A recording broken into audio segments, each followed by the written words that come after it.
Back to my introduction. My name is Kate Deering. Again, I am in the recruitment space here at Gies Online.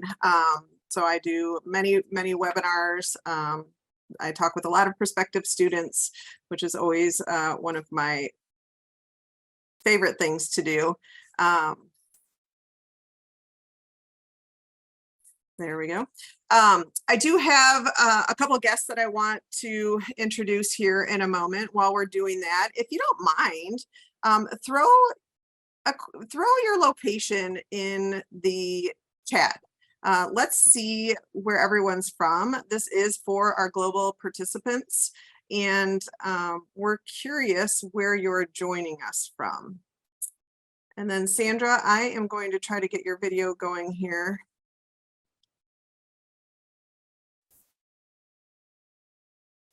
We've got a lot of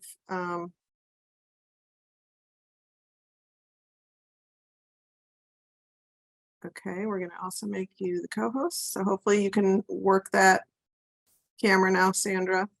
Okay, we have Colombia, China. Andres, yes, we meet again. I'm so glad you're here. Canada, Southern California, perfect. Thailand, excellent. So we have a lot of different countries covered here today. So we hope that we can get all of your questions answered. And again, you know, there's no crazy question, just ask away. I prefer today if you put your questions in the Q&A feature, and that way everybody can see the questions, everybody can see the answers, and we'll make sure that we also address some questions here at the end of our presentation if we don't answer them during our time together. I also have some questions that you all submitted before in your registration form that we'll try to get to as well. Okay, so let me have our guests introduce themselves real quick. We have Meg Siebenhar from the Graduate College. Meg, do you mind introducing yourself real quick? Hi, everybody. I'm really excited to have the opportunity to talk to you today. Again, I work in graduate admissions in the Graduate College. So I look forward to our session today. Thanks, Meg. We're very lucky to have you here today to help us through this application process. Sandra, we have Sandra Hoffman. She's one of our current student ambassadors in the iMBA program today. And so I thought it would be great to have one of our students here to answer some program type experience questions for you as well. Sandra, do you mind introducing yourself? Hello, my name is Sandra Hoffman. I recently graduated from the iMBA program. Very excited meeting everyone and answer any questions you might have. Excellent. Sandra was just recently a current student in the ambassador program, so that's congratulations on graduating. That's great. Okay, so our agenda today, I'm going to give you a brief overview of Gies Business Online, just to give you an idea of what we're all about here at Gies. We're going to talk about the global learner journey, and then we're going to talk about that application process. And Meg is going to share some more specific information on applying as an international student. And then lastly, we'll jump back into the presentation and talk a little bit about networking as a global student. In case you're wondering, I live outside the United States. How in the world am I going to meet new people and create my network? Well, we're going to share a couple ways that happens, and there's many ways to network within our program. And then we'll definitely have time at the end for a Q&A. So just to start off, I just wanted to share a little bit of information on Gies Business Online programs. Our program was originally designed with that UIUC or Illinois Land Grant status in mind. And by that, I mean, the University of Illinois was created as a university that is federally funded if the mission is set to make education accessible to a wide variety of topics and populations. And so with that mission in mind, I really feel like the Gies College of Business has taken that to heart and continued to follow that mission by creating a program that can be accessible by anybody in the world. And it's also offered a very affordable cost and also fully online. So we can make business education accessible by all. There's three pillars that make up Gies Online programs. And that first pillar is flexibility. And by flexibility, I mean There's no travel requirements. Our programs are completely 100% online, including all course and group work and live classes. All of those things are going to be completely online. It's paced to fit your needs in 8-week terms, where you can take one course or you can take two, depending on your schedule. So another real big flexibility option that our students love. And then it's also flexible in how we bill our tuition. We have a pay-as-you-go model where you just pay for each class that you're registered for. You're never going to have to pay a lump sum. And I will say the University Bursar office is really helpful. They're really great in working with really all the students at University of Illinois, but our students specifically, we have lots of payment options. There's sponsor billing. We obviously have international students, so they are well versed in how to make those payments. So don't let that part be scary to you. There's a lot of options there. Secondly, we are stackable. Our credentials in online programs, they stack and they work together. So you can take just a single course if you're just looking to get started and earn a certificate for credentialing. And then you can apply that certificate towards a master's degree, which is really cool. This unique stackability really allows you to either test drive a course or just to start slowly and figure out which credentials are right for you and where you're going in your learner journey. So there's a lot of options there. If you enjoy, taking that one course or the graduate certificate, then you can decide that you're ready for a full degree. So we have a lot of stackable options for you, and we are going to talk about those here in just a second. This last online by design pillar, this really just means that this program was not adapted to be in this format. We actually designed this program back in 2016 when we launched. Well, we designed it way before that, but we designed it specifically to be able to deliver business education to thousands of learners worldwide. So we really worked hard on creating engageable content that you can access anywhere, anytime, without giving up your responsibilities in your career or your family or your extracurricular activities. So it was a very unique concept back in 2016, and we're very excited that we're well versed in this area. You may have noticed a lot of colleges that are kind of pivoting due to COVID restrictions and things like that, and they're creating the same kind of, I won't say the same, but following our lead as far as virtual programs go. But we really set the bar very high with how we designed our program. So Sandra, I want to jump to you just for a quick second. With all of these aspects of Gies Online, what was most appealing to you as a global student, and how have these qualities enhanced your experience? So what I really enjoyed about the program is the way of how it is structured. We have different specializations, and you can start with one specialization and then can take the different courses. What I also really enjoyed is, as already mentioned, we have students from around the world. So every course encompasses extensive group work, I would say, and it really gives you the opportunity learning with different people from different backgrounds around the globe. So that is something that I found really rewarding, and where I learned a lot from my peers. That is something I truly enjoyed. And it also gives you really the opportunity to work with others on solving real cases. And it's not just, it doesn't feel necessary like you're in an online format. You are working from home, you can do it from wherever you're located, but you have the chance to really engage with other students and work on case studies. That's a great point. And we are going to talk a little bit more here as we get into that high engagement component of Gies Online. And I'll get more advice from you or more about your experience here in a second. So this stackable build that we're talking about really was kind of created because of that core value of Gies Online, creating credentials that can meet you wherever you are in your learner journey. So you have an entry point wherever you're at. And this slide just kind of represents all of the options. And the next slide will kind of go a little bit deeper into that, but we have that first small square box, free online courses. So these are called MOOCs, and this is really the foundational material that is going to be in all of our Illinois courses. But these courses are found on the Coursera platform. So many of you may have taken one of these Coursera MOOCs that really give you advanced knowledge in a specific skill set. That next box is the 4-credit courses that you can sign up and take one course as a non-degree student within Gies Online.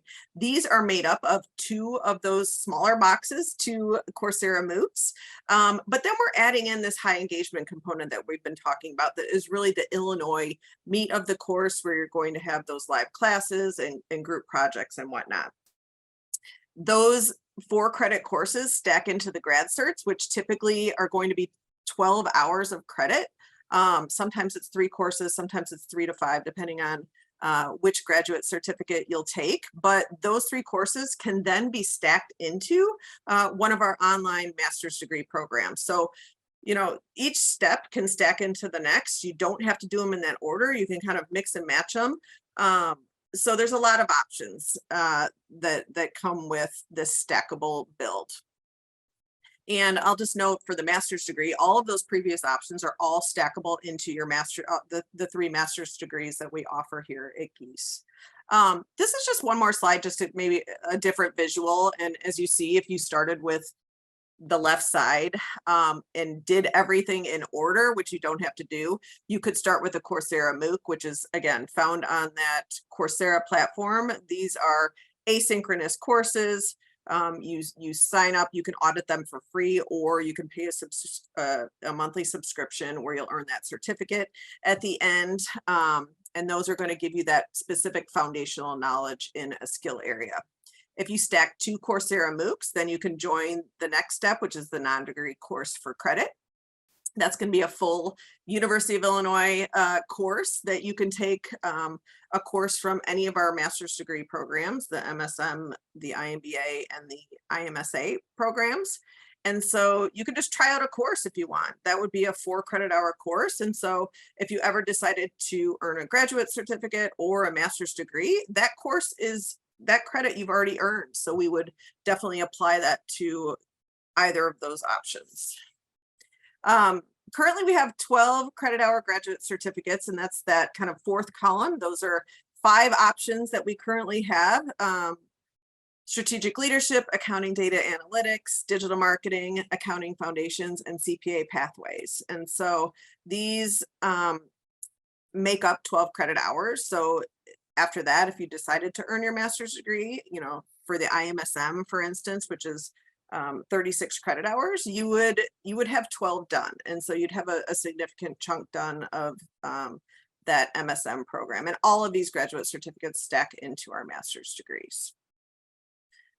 So that's just a visual. All of these possibilities are included within the Gies Online learner journey, and you just have a lot of options here. And so if you have questions about this, we're here for you. This is our job to help you kind of realize what your goals are, and we can talk about your professional experience, and then we can help you figure out which step and which path is right for you.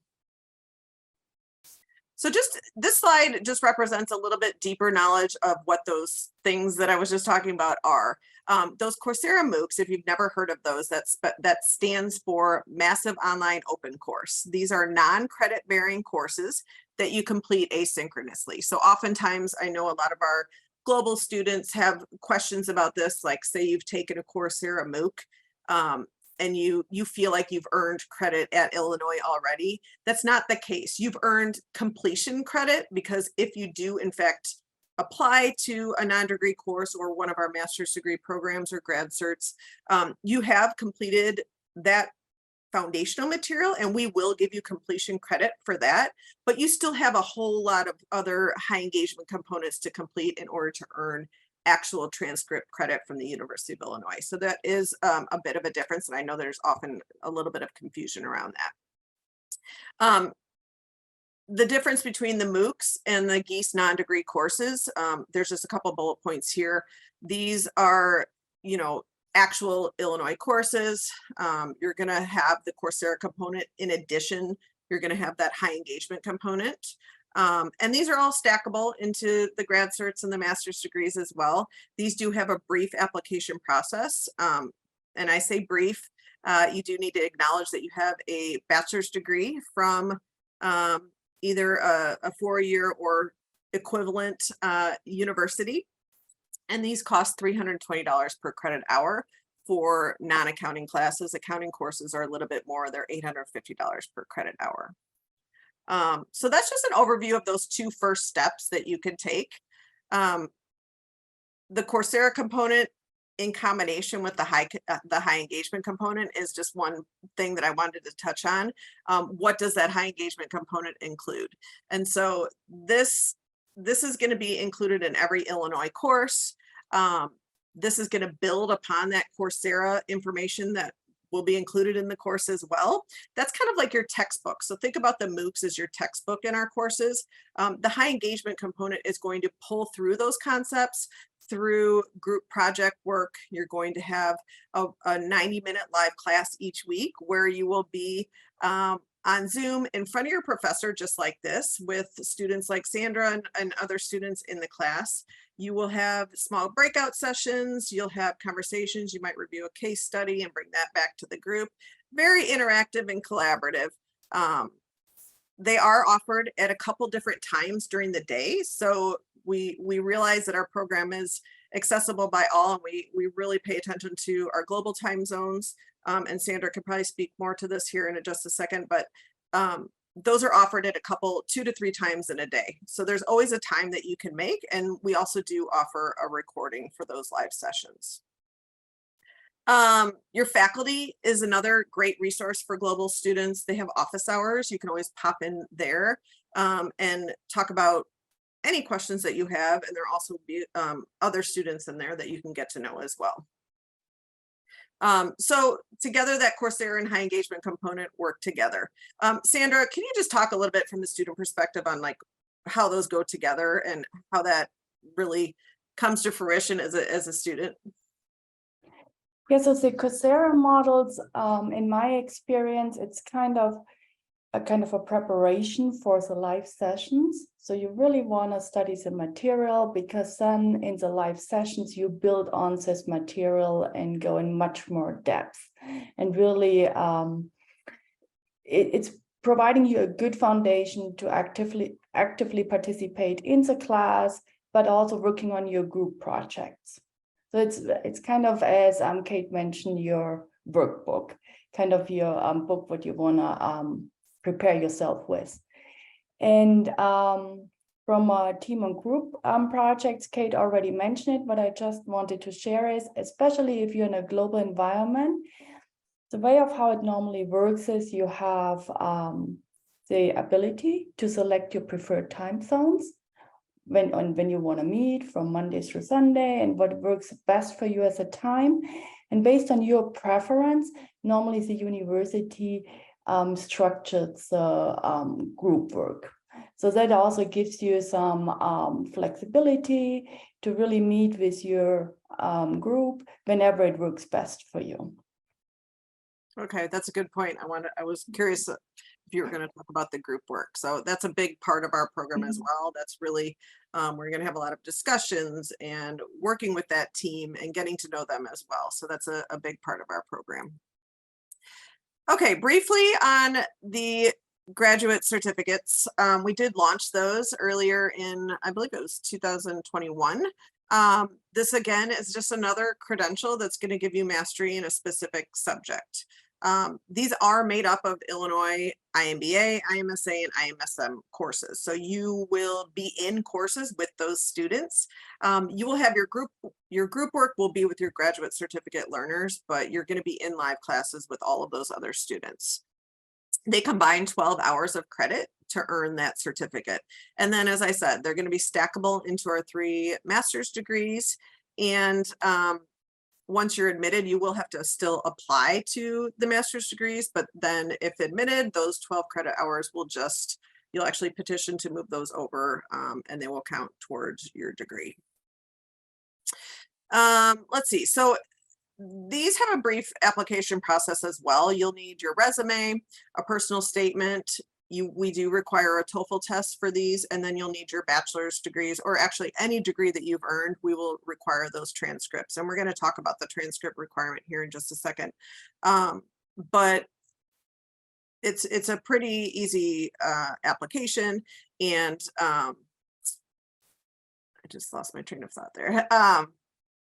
And then once you've completed that, and then eventually if you decide to apply to one of our master's degrees, all of that information is going to be in our system. You'll be able to pull a lot of that over, so it's not going to be hard to fill out that next application either. Okay, so the 5 graduate certificates that we offer here listed at the bottom, you can see we have a lot of topics covered. We have accounting foundations, accounting data analytics. We have the CPA pathways, which is brand new. That's for those that have a really strong background in accounting and you're looking to enhance your financial accounting, your taxation, your accounting data analytics knowledge. That one would be for you. So a lot of options there. Okay, briefly, let's get through the master's degree programs, just an overview. The MBA is what Sandra has completed, and that's for those who are really wanting to pursue a highly respected business degree where you're going to learn from diverse global students with rich professional experience. I can't say it enough. Your groups are very diverse and really an amazing space to learn from people with really different backgrounds than you. This program comes in at just over 23K. That's the total cost. That includes tuition and fees. There's not going to be a lot of other, kind of charges in your tuition account. It will take anywhere from 24 to 36 months to complete, and that really just depends on taking 1 or 2 courses each 8-week term, which is what we recommend. If you take 1, that's going to require 10 to 15 hours of work each week, and it'll put you on that 3-year timeline. If you take 2, 20 to 30 hours of work each week, and you'll be on that 2-year timeline. Most students kind of go back and forth. We're really flexible here, and you can take 1 sometimes, you can take 2, and maybe come in around that 2.5-year mark. Sandra, how long did you take to complete your MBA?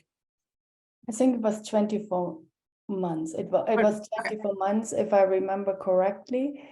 And when I started, I met with a student advisor, the student advisory board, what we have at the Illinois University, and they helped me to lay out the plan. Okay. And really to structure of how I can go best about pursuing the degree.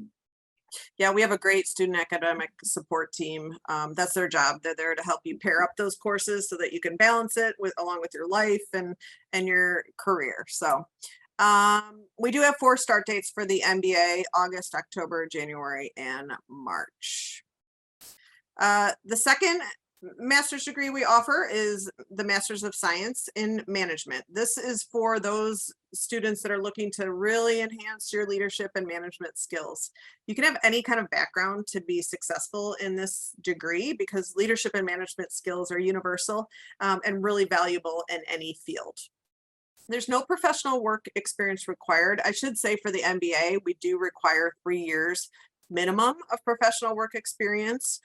So if that's not you, then this is a great place to start because remember, this whole degree stacks into the master's degree. And so you could be halfway through, the MBA degree. You could be halfway through the credits for the MBA degree as well if you complete this degree first. And that gives you some time to earn some professional experience.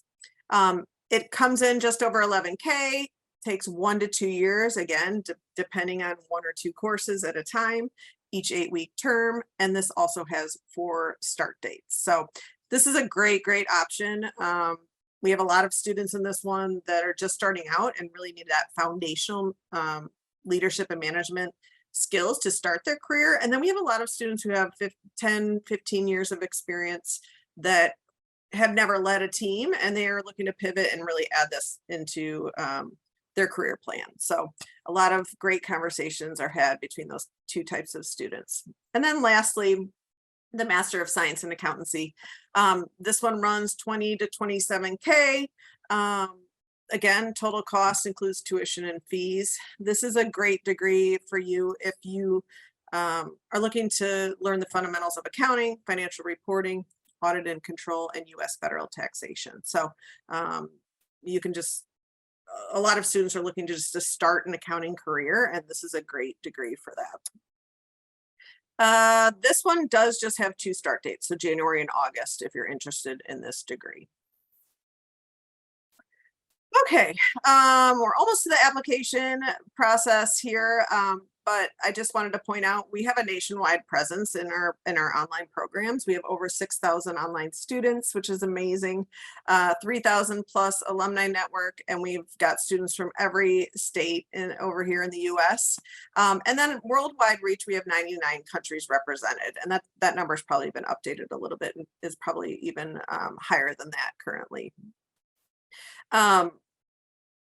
I mean, Sandra, can you just talk a little bit just in general how your experience has been being a global student in the program? Do you feel any? I really enjoyed the global aspect, you know, and learning with others who come from different backgrounds. And I got the chance to work with people from Singapore. We had Dubai, Europe, North America. So it was really a very diverse group. I didn't experience any challenges, you know, with time differences. We always were able to find a good time where we could meet. So that also helped us really to kind of, you know, apply our leadership skills to manage us as a team, how we can work in a global environment, you know, to manage our projects together through. So that is something I really enjoyed. We have, as already mentioned, the university provides a large set of tools in the infrastructures that allows you to connect with other students. It's Zoom, it's collaboration platforms, it's we have something called, I think it's called Workspace, where you can really in a real time communicate with your students. So you have a lot of support from our technology infrastructure to easily connect with your students. Good point. We're going to cover workplace too, hopefully here. Okay. So that's a great resource for our global students. Okay, so let's get to the application requirements. This is just really for those graduate certificates and degree programs. Both of those require a resume. We do require bachelor's degrees for those 2 credentials, and we're going to talk about what that means. We will need your transcripts and or mark sheets from any degree that you've earned. Meg's going to talk about that here in just a minute. Personal statement, we do require a personal statement. That prompt is in the application. 2 professional letters of recommendation. These are super easy. Don't get nervous about these. You just need a name and email, and we actually send your recommenders a form, and they just fill out a short form. This is not a huge lift. Pretty standard, couple open-ended questions and then some ranking questions. Very simple, not a huge time commitment for your recommenders. TOEFL test for international students, that is required, and we're going to talk about that here in a second. We do not require the GRE or GMAT. If you've taken it, great, and you did well, submit that. We'll use that as an additional data point, but definitely not required. Less than probably 3 to 5% of our students submit those scores. So that's not something that you want to spend a lot of time on. And then lastly, scholarships. So we do offer 2 scholarships. The universal one that is applicable to all of our master's degrees is the Coursera scholarship. That would reimburse 70% of our tuition. Those are need and diversity based, and they're focused on making our programs more accessible in alignment with our goals of impacting our global community. So those applications are within the program application. So just make sure you fill that out at the time of your program submission. We won't take or accept those essays later. And then the iMBA program does have one other Forte scholarship for just women, and this awards one female per term, $20,000. We're looking for exemplary leadership, diverse backgrounds, and those that demonstrate a commitment to advancing women in business. Okay, so without further ado, okay, we're going to talk with Meg. She's going to present information on transcripts and what they're looking for, TOEFL, some of our English requirements. So I'm going to turn it over to Meg. Hi, everybody. Thank you again, Kate. I do appreciate being here with you today. So first and foremost, the Graduate College works very closely in partnership with the Gies College of Business. So Gies will end up, once you submit your application, they will review your application first, and they'll have several things that they'll ask you to do as a part of their process. But when we talk about the actual application itself, any student applying to the university will need to upload transcripts. And what we mean by transcripts are your documents from the university that show all of your coursework taken and the grades that you've received for those courses. And they need to look like institutional documents. So they need to have all the usual stamps and seals, any embossing that normally may appear on those documents. And we're looking for any diplomas or degrees that you have received beyond high school. And I want to sort of go back to something that Kate said earlier. We're looking for those certificates that are transcripted. So they're ones where you received college credit, where you would have a transcript. The course would appear on the transcript. So those are the documents that we'd like you to upload.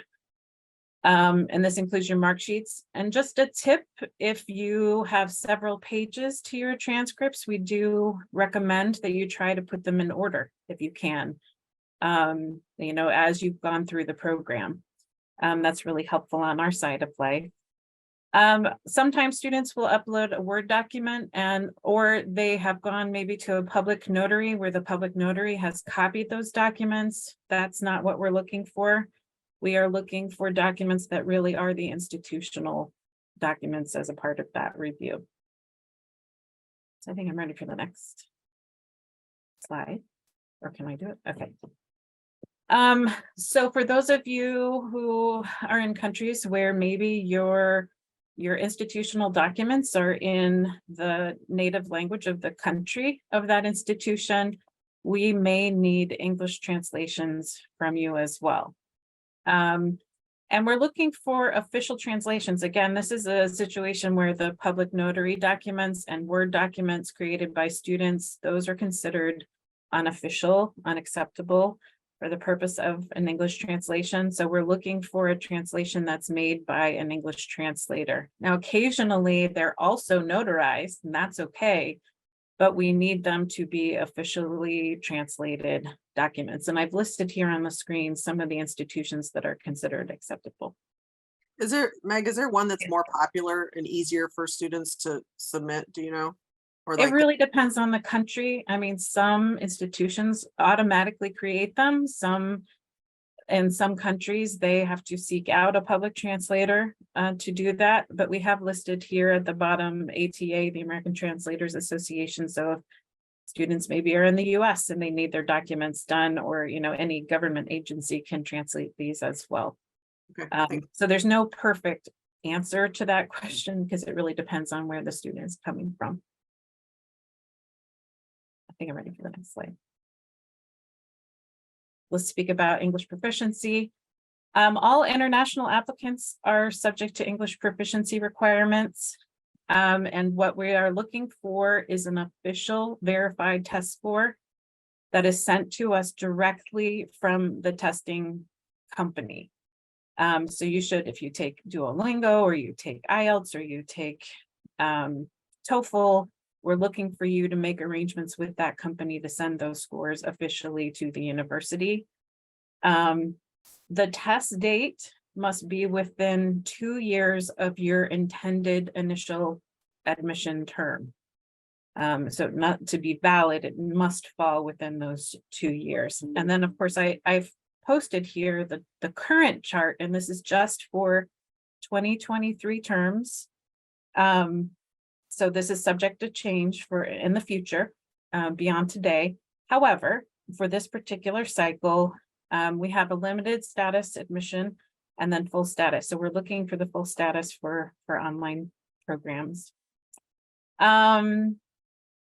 And then at the very bottom of the screen, I've included a direct link to our English proficiency page, which I certainly encourage you to feel free to take a look. It has all of this information there as well. So I think I'm ready for the next slide, please. So along with the English proficiency, there are a couple of exemptions. What I do want to bring to your attention with all of these is that the study needs to be in an approved English speaking country, and on the page that I listed, the URL at the bottom of the last slide, that full list of approved countries is available for you to review. And then all of the exemptions, whatever this action is on the screen, it has to be within 5 years of the proposed admission term.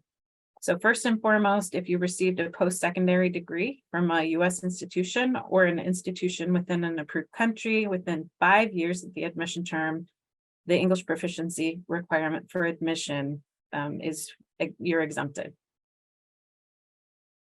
If you have completed at least 2 full-time is the key word there, 2 years of post-secondary study in the U.S. or an approved country within 5 years of the proposed term of enrollment, the English proficiency requirement for admission is waived.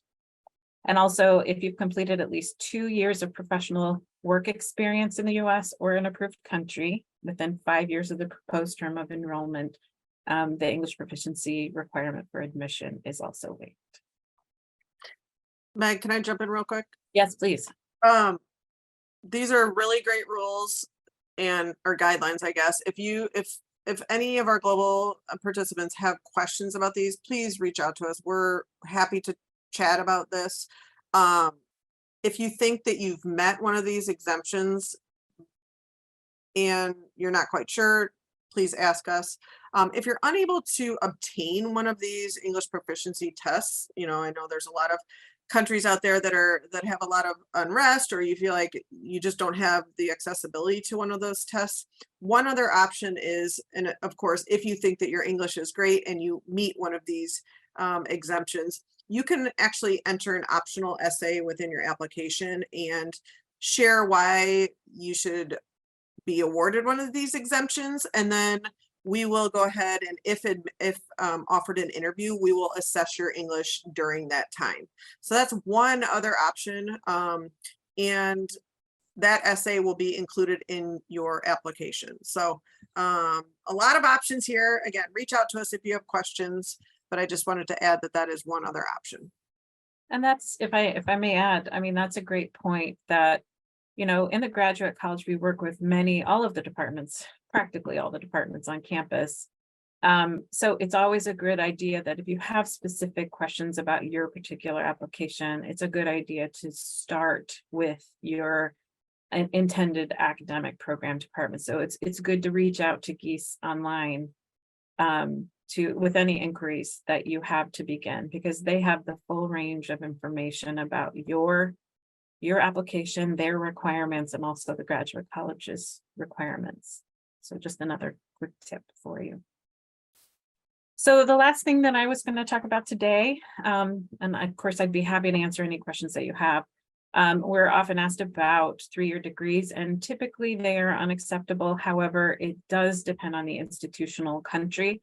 So I just recommend that you take a moment at your convenience to review the minimum requirements by country page for more information. It's a little bit more specific information for you. And if you have any questions, feel free to email. Any questions about 3-year degrees, transcripts, or translations, English proficiency? So far, it doesn't look like there's any other questions in the chat. As you mull that over in your head after, I know we're throwing a lot of information at you all. don't hesitate to ask your questions. We'll just run through these last couple of slides and then we'll open it up. And if you have any other questions, we can go ahead and answer those. But that was very thorough, Meg. Thank you. I think that gives everybody an idea of really what you have to submit. I think it can seem overwhelming, but when you break it down to each thing that we require, it's really, really not. I will say, you know, unofficial versus official, one other thing I wanted to note is for your application, you just need those unofficial transcripts. Honestly, if you have the original yourself, you can take a picture, you can scan that, you can upload those to your application. Official transcripts, and I think Meg touched on this, if admitted, we won't require official transcripts until you're an actual student. And we give you, I believe, the first month of classes, or even, is it the semester, Meg, or is it just the first month that those would be due? I'm sorry. Official transcripts. Oh, I'm sorry. I didn't mention that. So for the admissions process, we are looking at the uploaded transcripts and degree certificates if you have them. Official transcripts, we won't need until, you know, if a student is accepted and they end up enrolling, at that point, we will need those final official transcripts and any degree or diploma certificates within that initial admission term. Okay, yeah. for the first term. Okay. And by official, we mean those can't come from you. They need to Right. come from your university directly and skip over you and go directly to the grad college. Yeah, I will definitely say, no scans. yes, no scans. There is one other option too. Like there's a lot of universities that like have gone under and like don't exist anymore and things like that. There is that option that if you have the originals in your possession, both the transcripts and the degree certificate, the grad college is great, and they do have one option that you can work with them and actually mail those transcripts to them, and they will do a great job. They will evaluate them and then they can mail them back to you. So that's a last resort, I realize, but anything else on that, Meg? Any tips on that, or is that? No, that's Okay. that's Okay. right. Yeah. So that's one other option. So a lot of options. Again, questions, just reach out to us. So thank you, Meg. I'm going to quickly go through one other just aspect I wanted to touch on for global students, and that was the networking. I think Sandra's mentioned this, but like a lot of our students, even domestically, how do I connect in a virtual environment? Well, we have so many options. But I did want to share just a few. We have some Gies-led opportunities, and then we have student-led opportunities. And so as a global student, you're eligible for all of these, just like everybody else.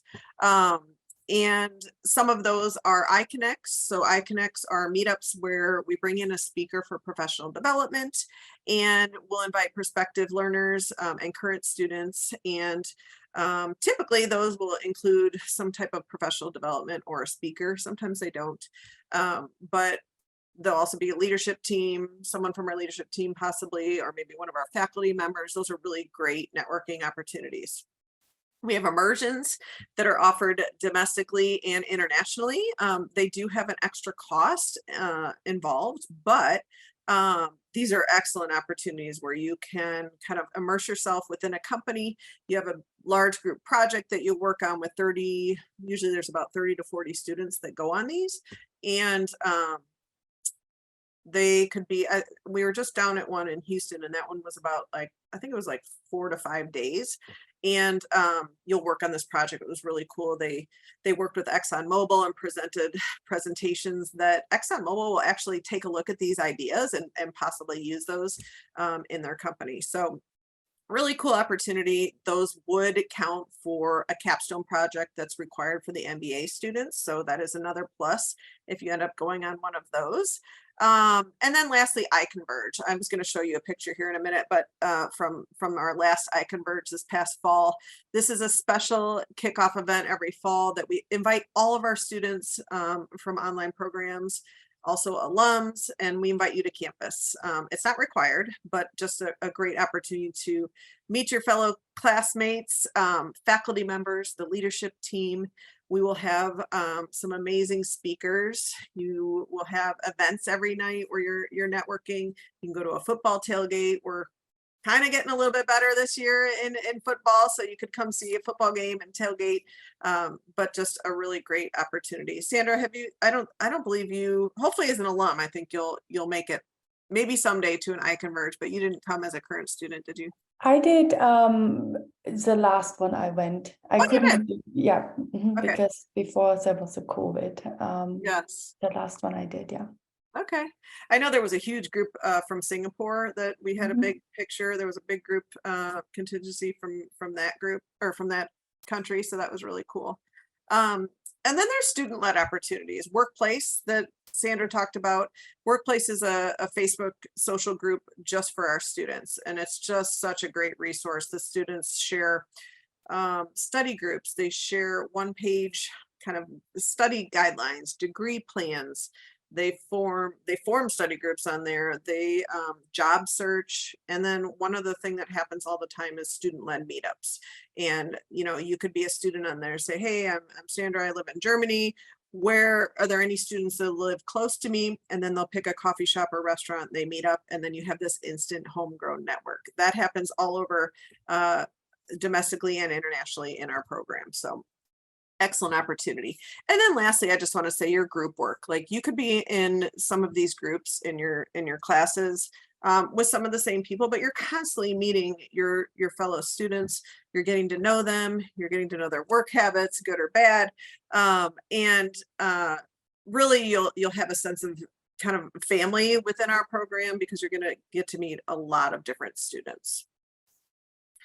Sandra, what has been your favorite way to network in the program?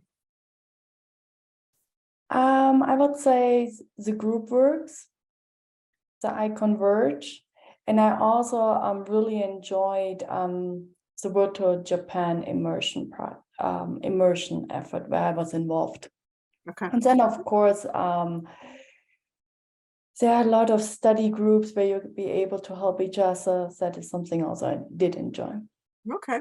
You really took advantage of a lot of the options. I love that. I Immersions did, and yeah. iConverge. That's great. This slide is just a picture of iConverge. I thought it was really cool that we actually hosted in the State Farm Center this past year. I think we had it in September. So we had it on the floor where like the basketball games are. So that was really neat. This other picture is just a picture of all the women that attended. So I thought that was a great picture. This is just a couple examples of what you can find on Workplace. The first picture is a graduate talking about his time with us. The second one is a mom who was taking one of our live classes with her child on her lap. And then this other picture was two of our students who randomly kind of hooked up in, I can't remember which country it was, Germany, actually it was in Hamburg, Germany, and gave each other a tour of the other person's company. And but they were just two MBA students that got together outside of their classes. Excuse me. And then lastly, this is just a couple pictures of the student-led meetups that happen. The middle picture on the top was in Colombia. You can go to there was a Cubs game that was organized last summer, I believe. So pictures all over the world. Okay, so that was a lot of information. Let's look at the chat. And while I do that, our next deadline coming up is for fall. So that's going to be May 4th. All of our applications are open for the fall degree programs and the graduate certificate programs, though we do have a lot of different starts for the grad cert. So if you have a question about when those start, just reach out to us. But let's see what kind of questions we have here in the chat. Can online programs visit the school? So can your student ID card be used at school, at libraries? Yes. You are eligible to obtain an iCard, and you can do that online. And then you're going to have access to all of the online libraries. If you did happen to come here, you're just like every student, and you can use that iCard wherever you would like to go. Great question.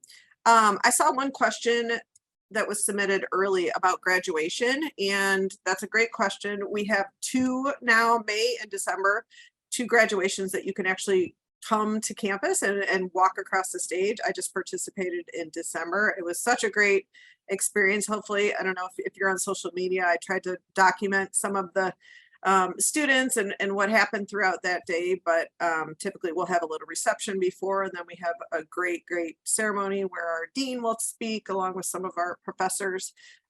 Excellent opportunity. And then we also have an online ceremony, which is equally as great. I would say it's about 45 minutes or so long, and you can invite all of your family to that to attend. There'll be speakers and things at that one too, and it's a great experience as well.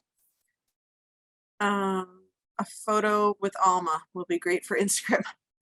Yes, I feel like there was a lot of those taken over graduation. If you have any questions for Meg or Sandra, we have just a few more minutes here to wrap up, but go ahead and throw those in the Q&A in the chat. I'm going to look at the submitted questions. There was one question about visa requirements for international students, and I just wanted to point out that we actually don't need any visa information. We won't validate visas. We don't give out, we don't require visas because we're fully online. You will just do your classes and your coursework just like everybody else from the comforts of your home or your vacation or wherever you work, wherever you're at. So that's not a requirement for our program. So we actually don't deal with visas at all. So you don't have to worry about that. Now, I would say if you're if you're here on a visa, you probably want to check on your visa status and in your current school or job or whatever, and just make sure they don't have any other specific different requirements than that you need to kind of abide by. But as far as our program goes, we don't require that information. Meg, this one's for you. What tips could you give prospective international online students to aid in just like the applications process as far as transcripts go? I would say that take a look at the application as soon as you can, just to see what's in store for you as you are getting ready to apply. It's different programs may ask slightly different things. So, just glance through. If you decide you would like to apply to multiple programs, most of your information will transfer over if you use the same login credentials. So it's very smooth and easy for students in that regard. And I guess my biggest tip was earlier, just make sure your transcript is in order when you upload it. And also make sure that all of your documents that are asked of you are there, that you upload everything and that you do a double check at the end just to make sure everything is there before you submit. And some of that takes a little bit of like getting an official English proficiency score that may take a little bit of time to get from the testing company. So just be aware of the deadline as you're applying and start as early as you can. Good advice. And if I may add, I did throw in the chat a link to our minimum requirements for the graduate college so that you can really look at what we're going to be looking for as we review your record. Okay, good resource. I see a couple other questions about the admission process. And will every qualified admission be invited to an interview? Yes, so every admitted student will have an interview. So basically, once you submit your application, we'll take 1 to 2 weeks to review. We will then reach out with either a decision, a missing materials email, like say you're missing one of these transcripts or your certificate of degree or something like that, or we'll invite you to interview. And so we'll invite you, if we do invite you to interview, we'll give you a week or 2 to schedule that. Once you interview, and I'll just say the interview is a very relaxed atmosphere. Obviously, we require professional attire, but you'll just be having a conversation with someone like myself in the admissions and recruitment space. We just want to get to know you and see what your professional goals are and how those align with our programs. Once you interview, we typically send decisions out at the end of that week. So Thursdays and Fridays, we share those decisions. I see one question from Zen June. If you haven't heard from us in a while, please reach out to Gies Online at illinois.edu. There's every once in a while something happens with an interview or something and it gets kind of clogged in the system. So if you haven't heard from us within a week or 2, please reach out to us. But that's the application process. So I'm just trying to see if there's, let's see, it seems like most of the on-campus events are in fall. What is the best way for students to start from January and March to be connected besides the class group? I mean, I think, well, Sandra can probably answer this too, but I mean, we have meetups that happen all over. So I would say, look online and make sure, you know, you're not having a meetup that's occurring pretty close to you, because you can use that opportunity. And then that workplace, I would say you got to dig in there, and that you can find so much information there and meet new people. Oftentimes I see, hey, I'm Kate, I'm just starting in the MBA program, and all people come out of the woodwork welcoming them to the program. And any questions that you have, I would just put them on there, and all of a sudden you'll have all this help and friends that are looking to help you. Sandra, any other advice on how to get connected? When I started, there was also someone who was assigned to me, who was already a little bit further along in the program, who helped me through the first week. So I felt that was super helpful. And the person was even located in my area. So that is something in addition, what the university provided. That would be the new student guides. And so I'm glad you mentioned that, because I forgot to mention that. We have 2 student groups. We have the new student guides, which are kind of like mentors. And like Sandra said, the first couple weeks you can be a little overwhelmed and not know what you're doing. They're there to help you. So that'll be an option during your new student checklist. You'll be able to say whether or not you'd like a mentor or a new student guide, and then we'll connect you with them. Sandra is part of the ambassador group, which I work closely with. Great group of students who are interested in kind of exploring their leadership and presentation skills, and just helping us communicate with prospective students and sharing their experience. So if you're at all interested in that, please come find me or apply to the ambassador program. It's a great group of students, and they really get to help out in webinars and things like that. So okay, I think we've got most of the questions answered, and I want to be mindful of everyone's time. I think we're 2 minutes over, but I kind of messed up a couple things there at the beginning. So we were running a couple minutes late, but I just wanted to say thank you to Meg Siebenhar. She's over in the graduate college. Thank you so much for being here. I feel like that clarified a lot of questions around the transcripts and the TOEFL tests. So, and again, if anybody has other questions on that, please reach out to us and we're happy to help. Sandra, as always, thank you for sharing your experience. We're lucky to have you as an alum now. So, so enjoy that, and hopefully we'll hear about all the great things that you're doing with your degree. And then thank you to all of our attendees. Super excited to have so many different countries represented today, and you're welcome here. So just reach out to us. We're happy to chat, and we're excited to have you. So I will put my email here, just one last email. Actually, I'll just put my work email so that you can reach out to me directly if you have questions. And thanks, everybody. Everybody have a great evening, morning, or afternoon, wherever you're located. Have a good day.